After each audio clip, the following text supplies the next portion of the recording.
Investment risk అనేది market ఒడిదుడుకులకు లోబడి ఉంటుంది. ఇన్వెస్ట్ చేసే ముందు అందుకు సంబంధించిన వివరాలను క్షుణ్ణంగా తెలుసుకున్నాకే పెట్టుబడులు పెట్టండి. ఈ కార్యక్రమం నిపుణులు, అనుభవజ్ఞుల సూచనలు, సలహాల మేరకు మాత్రమే నడుస్తుంది. మీ పెట్టుబడులకు ఏబిఎన్ ఆంధ్రజ్యోతి ఎటువంటి బాధ్యత వహించదు.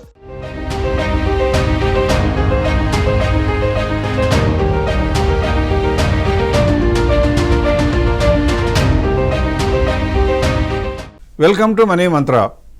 I wish all the investors in Telugu states a very happy and successful with peaceful new year. Because ఇక్కడి నుంచి మనం చేసే జర్నీ కూడా ఎలా ఉండాలంటే సమగ్రమైనటువంటి సమాచారం మన దగ్గర ఉండాలి. దాన్ని అంతా కూడా ప్రాసెస్ చేసుకోవాలి, సరైన నిర్ణయం తీసుకోవాలి. తీసుకున్న నిర్ణయం పైన ఎంతో ధైర్యం కూడా మనకు ఉండాలి. అలా జరగాలి అంటే మీలో ఎంతమందికి ఆసక్తి ఉందా అని పోయిన వారం మేము అనౌన్స్ చేసాం. ఎల్బీ నగర్లో ప్రోగ్రామ్ చేస్తాము అంటే దానికి వచ్చిన స్పందనని బట్టి మాకు అర్థమైంది ఏంటంటే తెలుగు ఇన్వెస్టర్లలో చాలా అత్యధిక శాతం మంది తమకి కావాల్సిన సమాచారం పొందడానికి ప్రయత్నిస్తూ ఉంటారు. వచ్చిన అవకాశాన్ని ఏది మిస్ అవ్వరని తెలిసింది.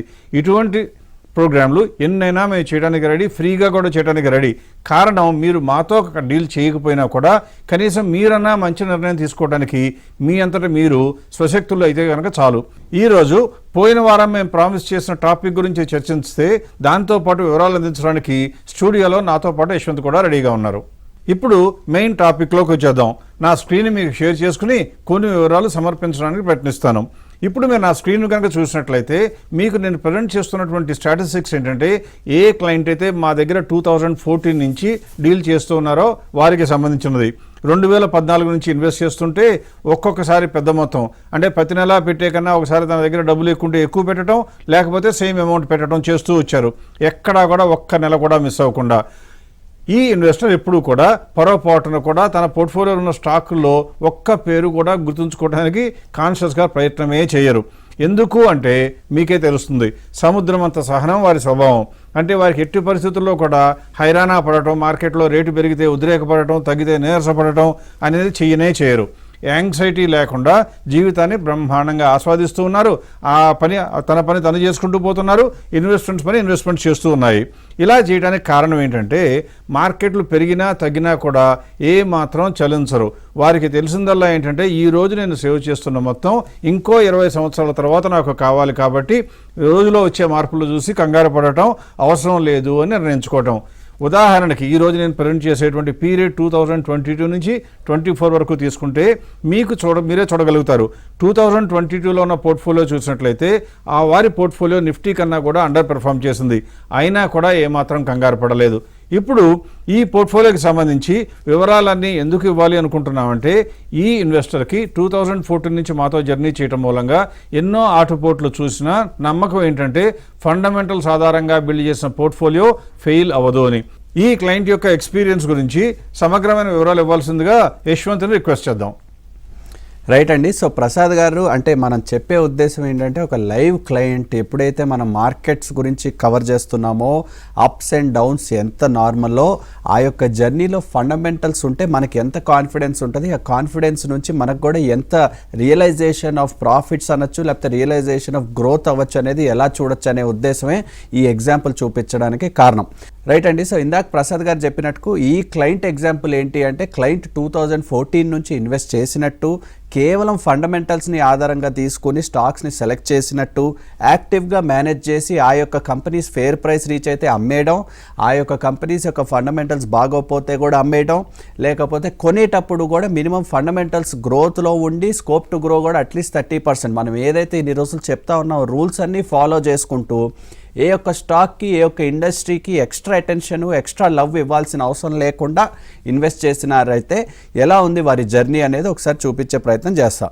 ఎక్కువ వరకు స్ట్రెస్ ఎక్కడ చేస్తానంటే 2022 ఏదైతే పీరియడ్ ఉందో ఆ పీరియడ్లో ఉన్న అండర్ పర్ఫార్మెన్స్ అప్పుడు యాంగ్జైటీ ఎక్కువ లేకుండా ఎందుకు కంఫర్ట్, ఎందుకు కాన్ఫిడెన్స్ తెచ్చుకోగలిగారో కూడా చెప్పే ప్రయత్నం చేస్తాం.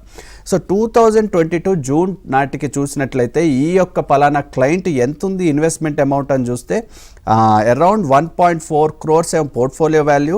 అదే సమయంలో నిఫ్టీ ఏమో పోర్ట్ఫోలియో వాల్యూ కంటే ఎక్కువలో 1.52 crores ఉన్నట్టుగా మనం చూడొచ్చు. అంటే 2014 నుంచి ఆల్రెడీ హైస్ చూసి ఆ తర్వాత కరెక్షన్ వచ్చినప్పుడు, కరెక్ట్ అయినప్పుడు కూడా కరెక్ట్ అయినప్పుడు సమయానికి ఎలా ఉంది ఆ సిచ్యువేషన్ అంటే 2022 జూన్ నాటికి ఉన్న పోర్ట్ఫోలియోలో లోపల ఫండమెంటల్స్ ఎలా ఉన్నాయని చూస్తే ఇక్కడ మీరు చూడొచ్చు పోర్ట్ఫోలియో అర్నింగ్స్ ఎలా ఉండని లాస్ట్ ట్రైలింగ్ 12 మంత్స్ ఉన్న లాస్ట్ పీరియడ్ 4 పీరియడ్స్ ఎలా ఉందా అంటే అరౌండ్ 11,86,000 కాస్త 14,93,000 పెరిగినట్టుగా, అది కాస్త 16 లక్షలు, అది కాస్త 17 లక్షలు. అంటే క్వార్టర్ ఆన్ క్వార్టర్ అర్నింగ్స్ పెంచుకుంటూ వస్తుంది మన యొక్క క్లయింట్ పోర్ట్ఫోలియో. అదే సమయానికి పోర్ట్ఫోలియో వాల్యూ ఎంత అంటే పెరుగుకుంటూనే వచ్చింది quarter on quarter. Of course ఈ నంబర్స్ అనేది కూడా ఎండ్ ఆఫ్ క్వార్టర్ నాటికి. అండ్ మోస్ట్ ఇంపార్టెంట్గా మనం చెప్తా ఉంటాం ఎప్పుడైనా సరే పోర్ట్ఫోలియో పిఈ రేషియో అనేది ఇండెక్స్ కంటే తక్కువలో ట్రేడ్ అయితేనే మనకి కూడా పెరిగే, అంటే అండర్ వాల్యూడ్ స్టాక్స్ హోల్డ్ చేసుకుంటున్నామని, ఆ యొక్క స్టాక్స్కి కూడా ఫండమెంటల్స్ బాగున్నాయని, పెరిగే అవకాశాలు కూడా ఎక్కువ ఉన్నాయని కూడా మనం అర్థం చేసుకోవాలి. సో పోర్ట్ఫోలియో పిఈ రేషియో కూడా ఎలా ఉందా అంటే 10.77 ఉంటే అదే సమయానికి 27.81 ఉంది ఇండెక్స్.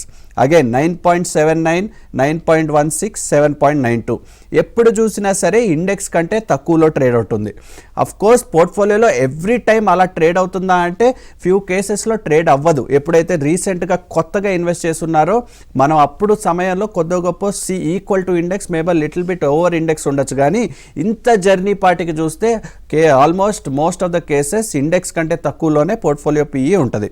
సో ఎందుకు ఏమైనా మారిందా 22 జూన్ 2022 నాటికి ఏమైనా డిఫరెంట్గా చేసామంటే nothing different. Again fundamentals, again రూల్స్నే ఫాలో చేసి జర్నీ ఎలా ఉండిందో కూడా చెప్పే ప్రయత్నం చేస్తా. అగైన్ డిసెంబర్ 22 సిచ్యువేషన్ ఏమన్నా మారిందా? Almost similar. పోర్ట్ఫోలియో వాల్యూ వచ్చేసి 1.7 crores, నిఫ్టీ అమౌంట్ వచ్చేసి 1.77. అగైన్ జస్ట్ బికాజ్ నిఫ్టీ కంటే తగ్గింది కదా అని ఇన్వెస్ట్మెంట్ చేయటం మానేలేదు ఈ క్లయింట్. డిసిప్లిన్గా ఇన్వెస్ట్ చేస్తున్నారు, రూల్స్ ఫాలో చేస్తున్నారు. కాబట్టి అగైన్ ఎలా ఉండిని ఫండమెంటల్స్ అని కూడా చూస్తే almost similar rules. Portfolio earnings again trailing 12 months last 4 quartersలో పెరుగుకుంటూనే ఉంది. 11 lakhs కాస్త 12 lakhs కాస్త 14 lakhs కాస్త 15 lakhs.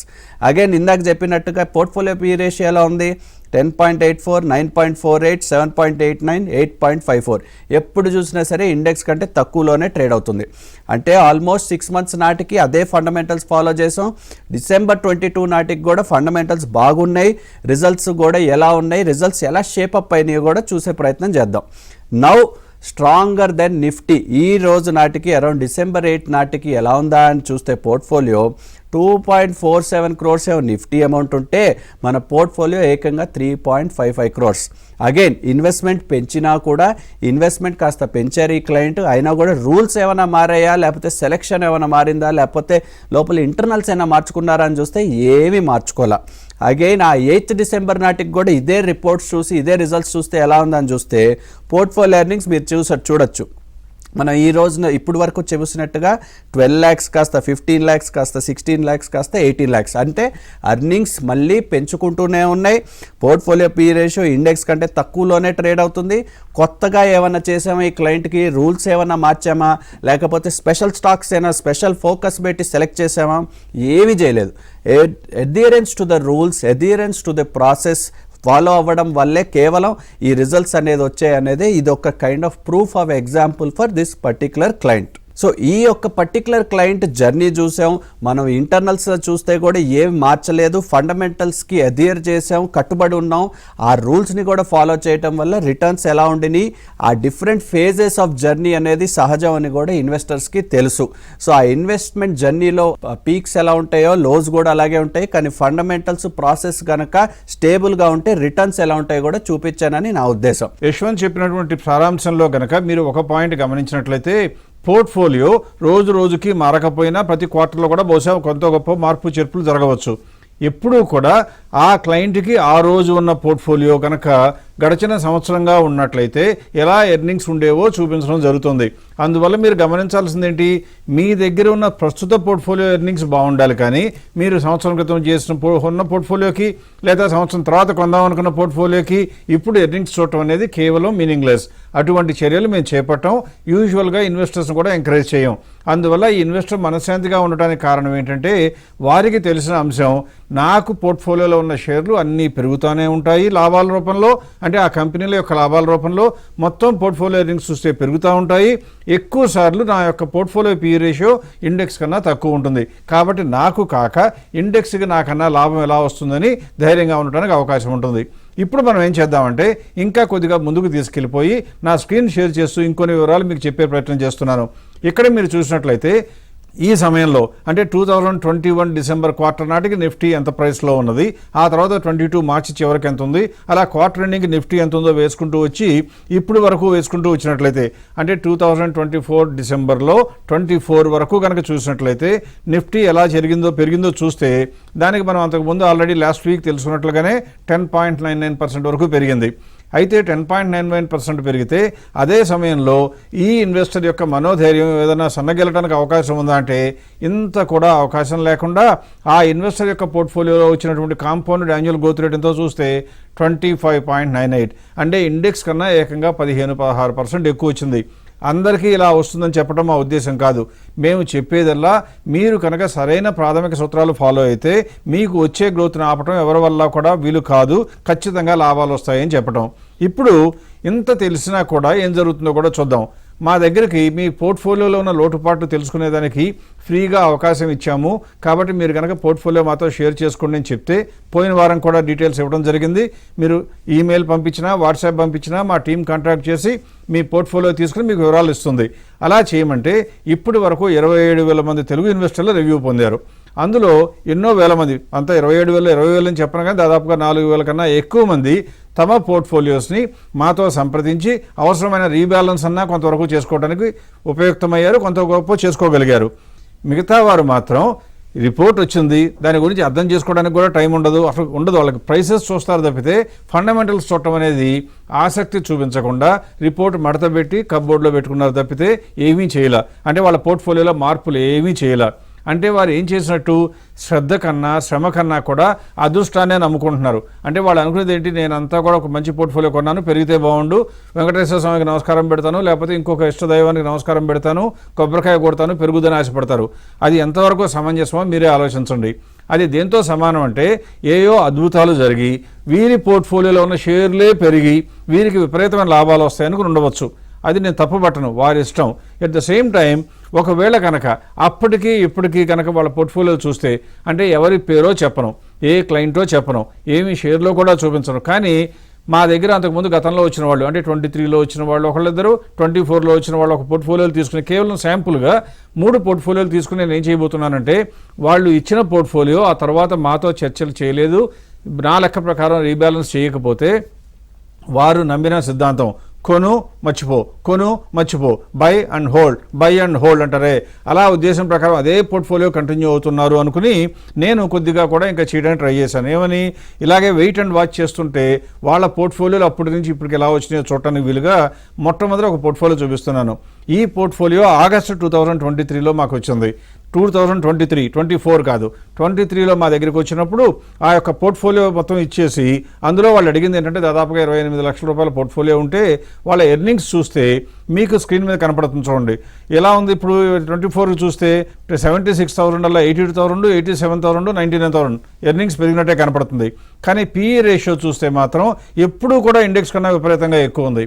అంటే ఏం అర్థం చేసుకోవాలి మీరు, ఇటువంటి పోర్ట్ఫోలియోలోకి లాభం రావడానికి అవకాశం ఉందా అంటే ఆ రోజు మంచి అయి ఉండొచ్చేమో కానీ ఎర్నింగ్స్ పెరిగిన PE రేషియో అంటే మీరు మంచి వస్తువు కొనుక్కుంటాను అని డబల్ రేటు పెట్టుకుంటే మీరు తెలివైన వాళ్ళు ఎలా అవుతారు?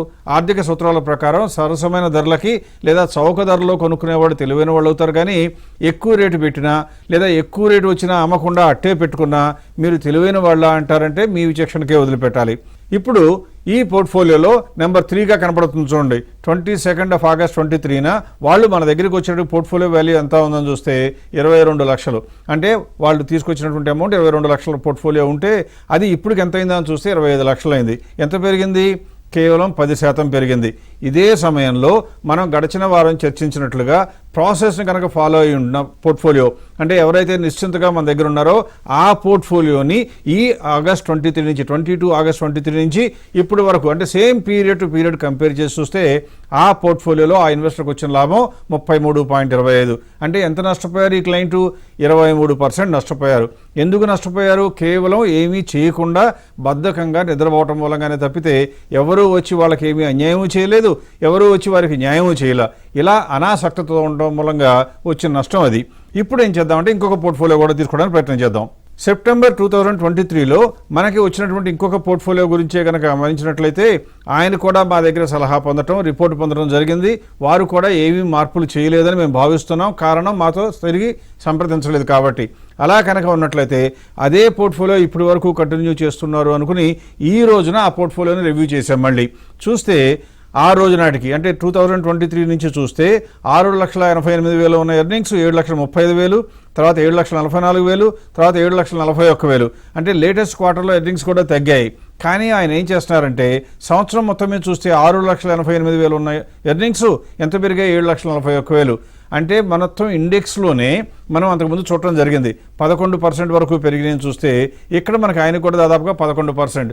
ఇండెక్స్తో మాత్రమే ఈయన ఎర్నింగ్స్ కూడా పెరిగాయి సంవత్సర కాలంలో. కానీ PE రేషియో చూడండి, ఏకంగా 36, 32, ఇప్పుడైతే 38 ఉంది. అంటే ఈయనకు అర్థం ఏంటి? ఈయన పోర్ట్ఫోలియోలో లాభాలు పెరగటం లేదు, ప్రైసులు మాత్రం తారాస్థాయిలో ఆకాశంలో కూర్చుని ఉన్నాయి. అంటే ఈయనకి ఇంకా లాభం ఉండటానికి అవకాశం ఉందా? దేవుడు కేవలం ఈయన కోసమే వరం ఇస్తే తప్పితే అది సాధ్యం కాదు. ఇప్పుడు ఈ పోర్ట్ఫోలియో గురించి కూడా మనం ఒకసారి వివరాలు సేకరించడానికి వీలుగా ఎలా ఎంత ఉండిందో ఎంతవరకు పెరిగిందో కూడా చూసే ప్రయత్నం చేస్తాను. ఇప్పుడు స్క్రీన్ మీద మీరు చూసినట్లయితే ఇది రెండవ portfolio 20th September portfolio number 2 అని రాసి చూడండి. 20th సెప్టెంబర్ రివ్యూ చేసిన పోర్ట్ఫోలియో 2.13 crores, చిన్న పోర్ట్ఫోలియో కాదు. ఆయనకి ఇప్పుడు ఎంత వాల్యూ అయింది? 2.79. పని నష్టం ఏమైనా వచ్చిందా? రాలేదు, మంచి లాభమే వచ్చింది. ఆయన లెక్క ప్రకారం 24% అంటే బ్రహ్మాండంగా ఉన్నట్టే. ఇదే సమయంలో ప్రాసెస్ కనుక ఫాలో అయ్యి ఉంటే అంతకన్నా తక్కువ వచ్చేదేమో చూస్తే ఇది 25.69.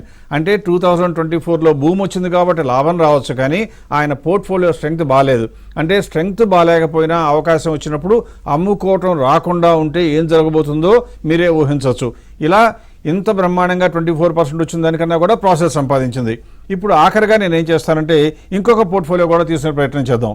ఈ పోర్ట్ఫోలియో అయితే 2024 ఫిబ్రవరిలో మన దగ్గరికి వస్తే ఆ రోజున ప్రాసెస్ చేసినప్పుడు మేము ఏం చేసామంటే ఆయన యొక్క లాభాలు ఎలా ఉన్నాయో చూడటానికి ప్రయత్నించాము. దాని ప్రకారం సలహాలు, కొన్ని స్టాకులు మంచివి కాదని చెప్పడం జరిగింది. వారు కూడా ఏమీ మార్పు చేయడానికి మనస్కరించక అలా పోర్ట్ఫోలియోని అలాగే ఉంచుకున్నా నాకు పెరుగుతాయనే ఉద్దేశంతో ఉంచుకోవడం జరిగింది. ఆయనకి ఏం జరిగిందో చూడబోయే ముందు మనం ఈ రోజున ఆ పోర్ట్ఫోలియో పరిస్థితి చూస్తే 7,50,000 సంవత్సరానికి క్రితం ఆయన పోర్ట్ఫోలియో ఎర్నింగ్స్ వస్తుంటే అది ఇప్పటికి కేవలం 7,56,000 అయింది. అంటే లాస్ట్ 1 yearలో ఎంత పెరిగింది? 1% పెరిగినాయి లాభాలు. 1% కన్నా కూడా తక్కువ. మరి అటువంటి పోర్ట్ఫోలియో ఉంచుకుంటుంటే తెలివైన వాళ్ళనలా, తెలివి లేని వాళ్ళనలా, అంటే ఆలోచన లేని వాళ్ళనాలో ఏమనాలో నాకు తెలియదు. కానీ చేసేది ఏంటంటే మనకున్న స్టాకు మనకు డబ్బు రూపం, దానికి ఖచ్చితంగా కూడా వాల్యూ ఇవ్వాలి. దానిలో మంచి స్టాక్ అయితేనే మంచి వాల్యూ ఉంటేనే ఉంచుకోవాలి. అలా చేయకుండా చేయడం అనేది పొరపాటు నా ఉద్దేశం.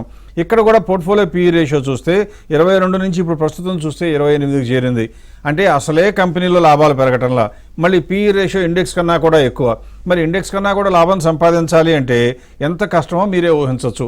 ఇది పోర్ట్ఫోలియో 1గా ఇప్పుడు మీకు స్లైడ్లో చూపిస్తున్నాను చూడండి. మీరు స్క్రీన్ మీద కనుక చూసినట్లయితే పోర్ట్ఫోలియో 1 అంటే 23rd ఫిబ్రవరి వచ్చిన ఈయన యొక్క స్టాకులు 33 ఉంటే 1.78 crores పోర్ట్ఫోలియో అప్పుడు ఉంటే ఇప్పుడు ఎంత అయింది?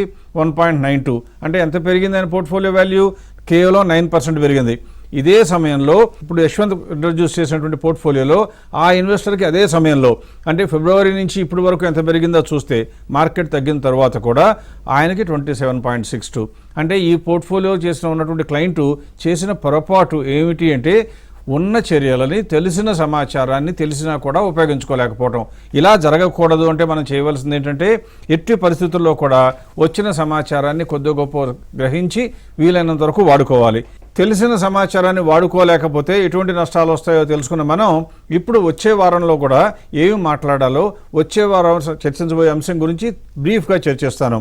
డిజిటల్ యుగంలో ఉన్న మనం మూడో కంటికి తెలియకుండా, అంటే మీరు వేరొక వ్యక్తికి చెప్తే కానీ వారికి తెలియకుండా, అలాగే వాళ్ళెవ్వరి సహాయం మీరు పొందనవసరం లేకుండా మీ పోర్ట్ఫోలియోను కూడా ఈరోజు ప్రజెంట్ చేసే ఇన్వెస్టర్ లాగా పూర్తి ప్రశాంతతతో నిర్వహించుకోవాలంటే మీకు ఎటువంటి సహాయం అవసరమో మీకు తెలియాలి. ఆ సహాయం మొట్టమొదటిగా మేము ఫ్రీగానే ఇస్తున్నాం కాబట్టి అక్కడి వరకు పొందవచ్చు.